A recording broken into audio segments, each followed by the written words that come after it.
ओम शांति। ओम शांति। ओम शांति। आज शिव शंकर का अंतर समझाएंगे। आज लोग बोल देते हैं कि शिव और शंकर एक है, देखने में तो अलग अलग है, लेकिन फिर भी लोग एक कर देते हैं।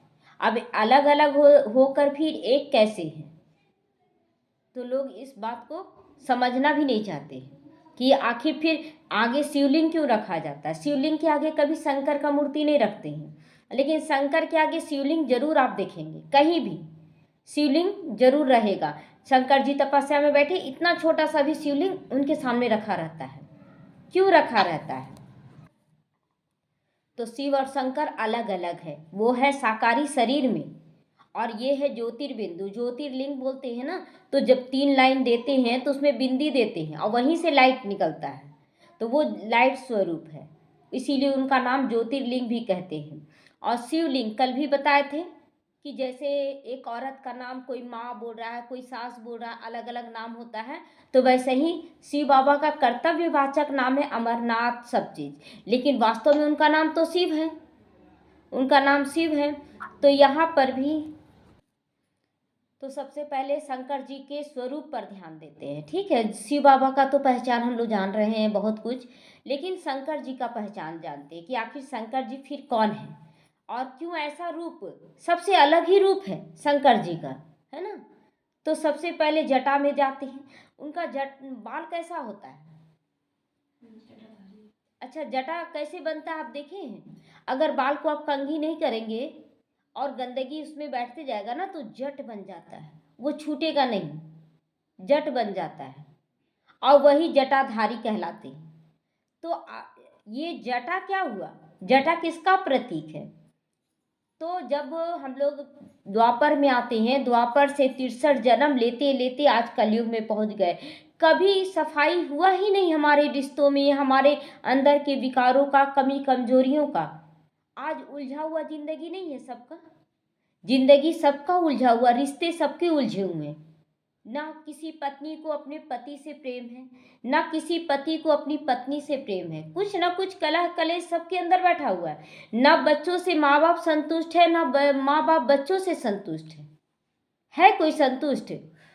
अड़ोसी पड़ोसी कोई भी एक दूसरे से संतुष्ट नहीं है। सामने में तो मियाँ मिट्ठू बन जाते हैं, लेकिन पीठ पीछे आप देखिएगा ना तो 1000 शिकायत सबका करते हैं। कोई भी एक भी व्यक्ति ऐसा नहीं है जो आपका बड़ाई करे, क्योंकि वो अपनी बड़ाई खोज रहा जो उसको नहीं मिल रहा है, तो दूसरों की बड़ाई वो कैसे सुन सकता है? बोल जरूर देता हाँ वो बहुत अच्छे, लेकिन अंदर से स्वीकार नहीं करता है। तो आज इंसान से इंसान का रिश्ता उलझा हुआ है, आज हर रिश्ता उलझा हुआ है। ये उलझे हुए लट के रूप में दिखाया जाता है। ये जो बाल है वो रिश्ते हैं, और वो रिश्ता में गंदगी आ गया है, विकारों की गंदगी आ गई है, जिसके कारण आज उलझ गया, और इतना ज़्यादा उलझ गया है। कभी कभी अभी एक बहन का क्या हुआ ना कि 2 एग्जाम चल रहा था और उसका पूरा घुंघरैला बाल है और वो कंघी नहीं की 2 दिन। अब सोचिए, घुंघरैला बाल, ऊपर से वो कंघी नहीं की ना, तो जट पकड़ लिया, एकदम जट। उसको कितना भी कोशिश कर रही है तो वो मतलब ठीक ही नहीं हुआ, ठीक ही नहीं हुआ। अंत में उसको बाल पूरा काटना पड़ा, पार्लर भी गई, बहुत पैसा भी लगा बहुत ज़्यादा, लेकिन वो सुलझा नहीं सका, अंत में उसको बाल को कटवाना पड़ा पूरा। तो आज हम लोगों का रिश्ता भी ऐसा ही उलझा हुआ है, उलझ चुका है, और इसको काटना बहुत ज़रूरी था, इसको काटना बहुत ज़रूरी था। और इसीलिए बाबा जब आया ना तो बोला कि बच्चे सबको आत्मा समझो, कोई भी नहीं, ना कोई माँ है, ना कोई बाप है, ना कोई पति है, ना कोई पत्नी है, सब एक आत्मा है, आत्मा रूप से देखो। तो रिश्ता सब हट गया। उसके बाद बाबा बोला कि बच्चे तुम सब आत्मा रूप में भाई भाई हो, सब एक दूसरे से प्यार करो। कैसे? तोड़ा और फिर जोड़ा, तोड़ा फिर जोड़ा। तो जब बाल को कटवा दी वो, उसके बाद बढ़ेगा कि नहीं वो बाल? फिर बाल बढ़ेगा बहुत अच्छे से, और अब वो केयर भी करेगी। वो बहन जिसका बाल लट हुआ ना, तो वो बोली सबक हमको मिला, अब चाहे कुछ भी हो जाए सुबह शाम तो जरूर झाड़ेंगे बाल को। तो आज हमारे रिश्ते इतने उलझे हुए, अब सोच समझ कर थोड़ा सा भी उसमें जाते हैं देवभान में तो तुरंत विघन आ जाता है। तो अब संभल कर चलना चाहते हैं कि नहीं, अब आत्मा समझेंगे, सब आत्मा है, हमको उलझना नहीं है। तो उलझा हुआ लट किसका प्रतीक हुआ? हमारे रिश्तों का, हमारी जिंदगी का प्रतीक हुआ, जो सब कुछ उलझा हुआ है। आज शरीर को कितना भी कुछ कर रहे हैं, बीमार हो जा रहा, उलझा हुआ जिंदगी नहीं लग रहा है। आज धन कितना भी है, दुख बीमारी में खत्म हो रहा, सुख तो नहीं मिल रहा है, उलझा हुआ है। तो ये जट है ना, इसी का प्रतीक है, हमारी जिंदगी का प्रतीक है कि हर चीज उलझा हुआ है, चाहे तन हो, चाहे मन हो, चाहे धन हो, चाहे रिश्ते नाते हो, सब कुछ उलझा हुआ है। उसके बाद थोड़ा नीचे आ जाए तो यहाँ क्या दिखाते, गले में क्या दिखाते हैं? सर्प दिखाते हैं। तो सर्प किसका प्रतीक है? विकारों का। आज गुस्सा नहीं डस रहा है हम ही लोग को, आज हमारे अंदर सांप जो बैठा हुआ ना, गुस्से का सांप, वो फुफकार रहा अंदर में, फुफकार रहा, इतना गुस्सा दिला देता है, इतना गुस्सा, जाकर उससे लड़ के आओ, जाके उससे लड़ के आओ। अंदर का सांप फुफकारता है और जाकर उससे लड़ते हैं, सोचते हम 2 बात सुना कर आएंगे और 4 बात सुनकर आ जाते हैं। तो क्या कर रहा है सांप? किसको डस रहा है? हमें डस रहा है। अब क्या करें? अपने सांपों को, काम क्रोध लोभ मोह अहंकार, ये जो सर्प है उसको गले का हार बनाना, माना अपने कंट्रोल में करना, कंट्रोल में करना। आज कंट्रोल हो रहा है कि नहीं? सुनते सुनते, ज्ञान सुनते सुनते, नहीं हमको नहीं बोलना है, जाओ जो बोलना है बोल दो। एक बहन थी, तो उसको कोई भाई कुछ कुछ बोल दिया, तो बोला ना कि तुम्हारे घर आकर बोलेंगे। तो बहन बोली आओ, जितना बोलना होगा ना बोलो, देखते हैं कि हमको सुनने का ताकत ज़्यादा है कि तुम्हारा बोलने का ताकत ज़्यादा है, बोलो। उसके बाद तुमको चाय नाश्ता भी करवा के भेजेंगे, ये मेरा संस्कार है। अब उसको तो खराब लग गया, क्योंकि ज्ञानी था, तो उसको खराब लग गया, हम क्यों बोलने आएंगे आपके घर में? तो बोले अभी तुम ही ना बोल रहा था कि आएंगे बोलेंगे, बोलो, हम तुमको चाय नाश्ता भी कराएंगे, क्योंकि ये मेरा संस्कार है। अब ये सुनकर तो किसी को भी बुरा लगेगा कि कुछ नहीं बोलेगी, नहीं गया बोलने। तो कंट्रोल किए ना अपने आप को कि हमको कुछ गलत नहीं बोलना है, और अगर कोई गलत बोले भी तो उसके साथ अच्छा व्यवहार। चाय नाश्ता पूछने का मतलब क्या हुआ?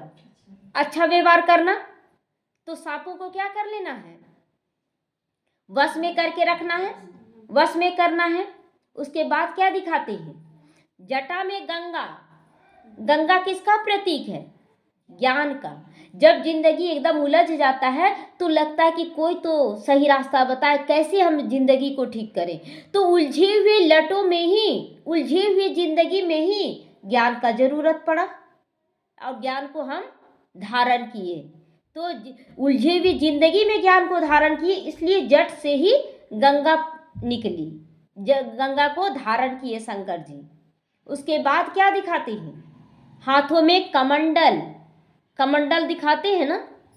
तो कमंडल किसका प्रतीक है? ज्ञान मुरली का प्रतीक है। ज्ञान सदा बुद्धि रूपी कमंडल में, बुद्धि रूपी कमंडल में सदा ज्ञान भरा रहे, बाबा का सदा भरा रहे। और क्या बोलते हैं? संकल्प करते हैं। जैसे सन्यासियों को आप देखते होंगे कि ऐसे करके हाथ में जल लिया कि जाओ तुम्हारा ये ठीक हो जाएगा। श्राप देना रहा तो भी संकल्प करते हैं, और वरदान देना रहता है तो भी संकल्प करके देते हैं, लो तुम्हारा जाओ कार्य सिद्ध हो जाएगा, ऐसे करके। तो ज्ञान हमें क्या किया? संकल्प से सिद्धि होने का वरदान दे दिया कि बच्चे जो तुम संकल्प करोगे वही होगा। और इसी कारण से जब हम लोग गलत संकल्प कर रहे थे तो खराब हो रहा था, अब अच्छा अच्छा संकल्प करने लगे तो सब अच्छा अच्छा होने लगा। उसके बाद क्या दिखाते हैं? शरीर पे कैसा वस्त्र दिखाते हैं? बाघ का छाल दिखाते हैं, मतलब निर्वस्त्र दिखाते हैं, एक वस्त्र दिखाते हैं। तो शंकर जी को निर्वस्त्र एक तरह से दिखाते हैं। निर्वस्त्र का मतलब क्या हुआ? शरीर रूपी वस्त्र का त्याग कर देना, मैं आत्मा हूं, ये सोच कर चलना। और जो बैठे हुए भी रहते या तो शरीर पर भी बाघ का छाल ही रखते हैं, बैठते हैं जहां आसन, उनका आसन पूछ उसका नहीं होता है, बाघ का छाल ही होता है ना। ये बाघ क्या किसका प्रतीक है? बहुत बड़े विघ्नों का प्रतीक है, बड़े बड़े विघ्नों का प्रतीक है। तो हम विघ्न से झेल रहे हैं कि नहीं? बड़े बड़े विघन आ रहे हैं और उसको बहुत आसानी से उस पर बैठ कर हम लोग पार कर रहे हैं। शिव शक्ति दुर्गा को भी दिखाते हैं, शेर की सवारी बोलते शुभ होता है, मतलब बड़े से विघ्नों पर भी हम जीत पा लें। शंकर जी को भी दिखाते हैं बाघ के छाल पर बैठे हुए। विघ्नों पे जीत पाने का प्रतीक है बाघ का छाल। किसका प्रतीक है? विघ्नों पर जीत पाने का प्रतीक है ना। तो एक एक चीज किसके पास है? ये सारा जो चिन्ह बताया जा रहा शंकर जी का, तो अभी आप लोग जो भी समझे उसके अनुसार शंकर कौन है? हम सब बच्चे हो गए, हम सब बच्चे हैं। और बाबा कहते और तीसरा नेत्र दिखाते हैं शंकर जी को, यहाँ बोलते ना तीसरा नेत्र खुला तो विनाश हो जाता है। अच्छा, विनाश होता है कि नहीं? मतलब अपने अंदर के विकारों का विनाश। जब ज्ञान का तीसरा नेत्र खुला तो हम अपने को पहचानने लगे, मेरे अंदर क्या क्या कमियां हैं। तो तीसरे नेत्र से हम अपने अंदर के विकारों को धोने लगे कि नहीं? विनाश हुआ कि नहीं? सच है, इसमें वो विनाश बुरा खराब मतलब अच्छाई का विनाश नहीं हो जाता है। तीसरा नेत्र खुला तो बुराई का विनाश हुआ। अच्छा, कल्याणकारी हुआ कि नहीं? कल्याणकारी हुआ। जटा खोल दे रहा, गंगा बह जाना। जटा खोलने का मतलब क्या हुआ कि अपने रिश्तों को सब सौंप देना बाबा को, और गंगा को अब सब जगह बहाने के लिए निकल चलना। गंगा बह जाती है, बहने लगती है, तो हमें भी अपने सारे रिश्तों को समेट कर कि सब एकात्मा बाबा को समर्पित करके हमें ज्ञान को धारण कर दूसरों को भी ज्ञान गंगा में नहलाना है, ताकि वो भी सुलझ जाए, अच्छे हो जाए। तो एक एक चीज शंकर जी का प्रतीक है। उसके बाद हाथ में क्या दिखाते हैं? एक हाथ में डमरू और एक हाथ में त्रिशूल। डमरू है ज्ञान का डमरू बजाना, ज्ञान का डमरू बजाना, सब जगह ज्ञान को समझाना कि क्या है ये ज्ञान, सही है कि गलत है, बताकर फिर बोलना है कि बताओ सही है कि गलत है। चारों तरफ शोर मचाना, शोर मचाओ गली गली बोलते ना, तो यही शोर मचाना है कि भगवान आ चुका है, भगवान आ चुका है, उसके श्रीमत पर चलो तभी तुम सुखी बन पाओगे। उसके बाद जो त्रिशूल दिखाते हैं, तो त्रिशूल आप देखेंगे कि तीन होता है, एक इधर घुमा हुआ रहता है, एक इधर, अब बीच वाला सीधा होता है। एक इधर जो घुमा हुआ है वो भूतकाल का प्रतीक है कि वो बीत गया, और एक जो इधर घुमा हुआ है ये है भविष्य काल का प्रतीक। हमें रहना कैसे है?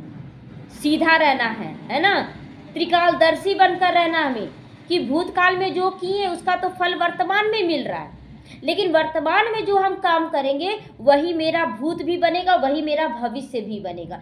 आज हम जो किए वो कल जब आएगा तो आज वाला भूतकाल बन जाएगा, और आज अच्छा किए तो कल मेरा अच्छा भी होगा। तो ये त्रिशूल उसी का प्रतीक है, तीनों कालों का प्रतीक है। तो इस तरह से, और उसके बाद भस्म रमाते हैं, मस्तक पर भस्म रमाते। ये भस्म किसका प्रतीक है? वैराग्य का, कि सब कुछ मरा पड़ा है, सब कुछ जला पड़ा है। बाबा तो बार बार बोलता है ना, जड़ जड़ी भूत अवस्था, इसको तो आग लग जाएगी, भंभोर हो चुका है, आग लग जाएगी। तो ये भस्म किसका प्रतीक है? वैराग्य का। वैराग्य धारण करना, कुछ भी नहीं रहने वाला है। और अगर आप इतना ज्ञान सुनने के बाद भी उसको पकड़ कर चल रहे हैं तो किसको खून का आंसू रोना पड़ेगा? खुद को ही, क्योंकि हम इतना ज्ञान सुनने के बाद भी पकड़े हुए थे, छोड़े ही नहीं। अभी देखिए, एक माता का अनुभव है, उसका बेटा शराब पीता था, तो एक दिन क्या हुआ कि वो दवा लेते आई। बाबा को पहले तो उनको बोले पहले अपना स्थिति सुधारिए, अपना स्थिति, जैसे रात में नहीं आया तो बार बार चिंता कब आएगा कब आएगा, रात भर जगी रह जाती थी, सो ही नहीं पाती थी, रात भर जगी कब आएगा, और आता था पूरा धूत, शराब के धूत में पिए रहता था। तो उसके बाद बोले नहीं, पहले आप अपना सुधार कीजिए, आप अपना। तो बोली बाबा अब हम नहीं चिंता करेंगे, धीरे धीरे धीरे धीरे डिटैच हो गई। अब बोली बाबा अब आपका बच्चा, अब तुम जा दो। तो 1 बजे रात को जाके सो गई वो। फिर आया तो दरवाज़ा खोली, देखी पिया हुआ है। बोली जाओ तुम सो जाओ बेटा, खाना खाएगा? नहीं, जाओ सो जाओ। एकदम डिटैच हो गई। उसके बाद दवा लेकर आई एक दिन कि दवा दे देंगे, दवा दी नहीं। उसका बेटा को डर बैठ गया कि हमको दवा दे देगी, क्योंकि दवा खाने से ना उल्टी बहुत ज़्यादा होने लगता है। अब वो दवा नहीं दी, बोली हम दिए ही नहीं। क्या हुआ, उसको पेट में ही अनपच हो गया, क्योंकि जानते जब अपना स्थिति सुधरता है ना तो सामने वाला सुधर जाता है। तो ये दवा दी नहीं और वो उसका पेट में अनपच हुआ अचानक, और वो बहुत ज़्यादा वॉमिटिंग करने लगा। तो बोला कि तुम दवा दी थी हमको? बोले नहीं, दिए नहीं हैं, लेकिन अगर वैसा करोगे तो दे देंगे। देखो लाए तो जरूर है, लेकिन अभी तक दिए नहीं। लेकिन उसके मन में डर बैठ गया कि दे देगी। ये डर और कुछ नहीं, ये ड्रामा नूंधा हुआ है कि उसको छोड़ने का, क्योंकि वो डिटैच हो गई माता। अभी कितने दिन से वो नहीं पी रहा है, बहुत अच्छे से चल रहा है, बहुत अच्छे से काम भी, जॉब भी कर रहा है और अच्छे से रह भी रहा है। तो देखिए कैसे अपने को सुधारे, दुनिया सुधर जाएगी। हम अगर नहीं सुधरेंगे जब तक, तब तक वो विघन का रूप बना रहेगा। वो कल्याणकारी है, वो आत्मा हमें बाबा से जोड़ रही है कि मेरे से डिटैच हो जाओ, इसीलिए वो विघन का रूप बन रही है। तो अभी तक तो हम लोग अपने लिए भी यही अनुभव किए कि जो लोग हमारा विरोध किए ना, वो लोग बहुत अच्छे थे। क्यों? क्योंकि अगर वो विरोध नहीं करते तो इतना बाबा में घुसते नहीं, इतना बाबा को याद नहीं करते, उसी में रम जाते। बेटा है, बहू है, पोता है, इसी में अगर मिलने लगता तो बाबा में जुड़ते नहीं, इतना जुड़ पाते। तो इसलिए आज महसूस होता है, आज डिटैच हो गए तो वो लोग भी ठीक हो गए हैं, जो विरोध करे तो उन लोग भी ठीक हो गए। लेकिन जब हम डिटैच हुए तब तो वो आत्मा सहयोगी थी कि नहीं? सहयोगी थी ना, तभी तो। आज डिटैच हुए तो फिर वो कैसे ठीक हो गई? ये सब सोचने की बात है। तो अब देखिए शंकर अलग हुआ और शिव अलग हुआ। अब शंकर कौन हुआ? हम बच्चे। तो हम बच्चे जब भी बैठते हैं तो किसको याद करते हैं? शिव जी को। इसीलिए शंकर के आगे हमेशा मूर्ति रहता है शिव जी का, लेकिन शिव के आगे मूर्ति शंकर का नहीं रहता है। क्यों? क्योंकि शंकर जी तो संपूर्ण है ही, वो तो है ही सागर। लेकिन हम लोग वैसा बन जाएंगे तब तो हमारे आगे शिवलिंग रखाया ना। लेकिन जब शिव बाबा आता है हम लोग नहीं वैसे रहते हैं, तो इसलिए शिव के आगे शंकर नहीं, शंकर के आगे शिव दिखाते हैं। जब हम लोग शंकर बन जाते हैं तो अपने आगे निरंतर शिवलिंग रखे रहते हैं। तो ये सब प्रतीक है, केवल प्रतीकात्मक है, जो हमारे ही स्वरूप को प्रत्यक्ष किया गया। इसीलिए लोग नहीं, अभी देखिए ब्रह्मा बाबा को कोई देखता है तो बोलता है ना कि आप लोग तो इसी ब्रह्मा को मानते, शिव को तो देख नहीं पा रहा, शिव बाबा गुप्त हैं। इसीलिए शिव और शंकर को मिला दिया गया, क्योंकि देख नहीं पा रहे। और एक ही शरीर में दो आत्मा प्रवेश करती है, शिव बाबा की भी आत्मा और ब्रह्मा बाबा की भी आत्मा। तो इसी कंफ्यूजन में लोग बोलते हैं कि शिव और शंकर एक है, क्योंकि शरीर एक, आत्मा दो है। गीता भी आप पढ़ेंगे ना, उसमें दो आत्माओं का बात हो रहा है। आप जब भी गीता पढ़े, हे अर्जुन तुम मुझे इन चर्म चक्षुओं से नहीं देख सकते, ठीक है? और नहीं देख सकते, दिख तो रहा है कृष्ण, दिख तो रहा। फिर ये बात कौन बोल रहा है कि तुम मुझे नहीं देख सकते? सोचने वाली बात है ये सब। आप गीता जब पढ़ेंगे, आप ध्यान, जैसे पहले नहीं समझ में आता था, लेकिन जैसे जैसे अब मुरली समझ में आने लगा ना, अब गीता पढ़ते हैं तो बहुत सारा अर्थ अब समझ में आ रहा है कि उसमें भी दो आत्मा बात कर रही है। यहाँ पर जैसे शिव बाबा और ब्रह्मा बाबा बात करते, वैसे उसमें भी दो आत्मा बात करती है। लेकिन हम लोग नहीं पकड़ पाते थे पहले, अब समझ में आता है। तो अब कोई बोलेगा कि शंकर एक है, शिव और शंकर एक है? नहीं ना, शंकर हम हैं, बच्चे हैं हम, और शिव है हमारा पिता। तो शंकर और शिव का क्या रिश्ता हुआ? बाप और बेटे का, है ना? तो एक बोलेंगे, ये तो फिर गाली देना होगा। बच्चा बाप समान बन सकता है, लेकिन बाप नहीं बन सकता, नहीं बन सकता। ये सबको हम लोगों को समझ कर उसके बाद धारण करने में मजा है। जब नहीं समझे, अचानक कोई बोल दिया नहीं शिव शंकर एक है, हम लोग थोड़ी मानेंगे। अब देखिए ऊपर से नीचे तक का स्वरूप बता दिया गया, किसका है स्वरूप। निरंतर वो तपस्या कर रहे हैं, निरंतर तपस्या कर रहे हैं। किसकी याद में बैठे? अगर शंकर ही भगवान है तो फिर किनकी तपस्या में लीन है? अगर वो भगवान होते तो तपस्या क्यों कर रहे हैं? तो उनके ऊपर कोई है। तो हम बच्चे निरंतर बाबा को याद करें, अजपा जाप, खाते पीते उठते जागते सोते तपस्या चल रहा है कि नहीं? चल रहा है ना। तो ये हम लोग किसको याद करते हैं? हम लोग शिव बाबा को याद करते हैं। तो यही हुआ तपस्वी मूर्त बनना, वैराग्य धारण करना, गंगा को ज्ञान गंगा को धारण करना, उलझे हुए लटों को बांध लेना जो जटा में और समेट लेना, ये सब हमारा ही प्रतीक है। तो शिव और शंकर दोनों अलग है, बाप और बेटा है। ओम शांति।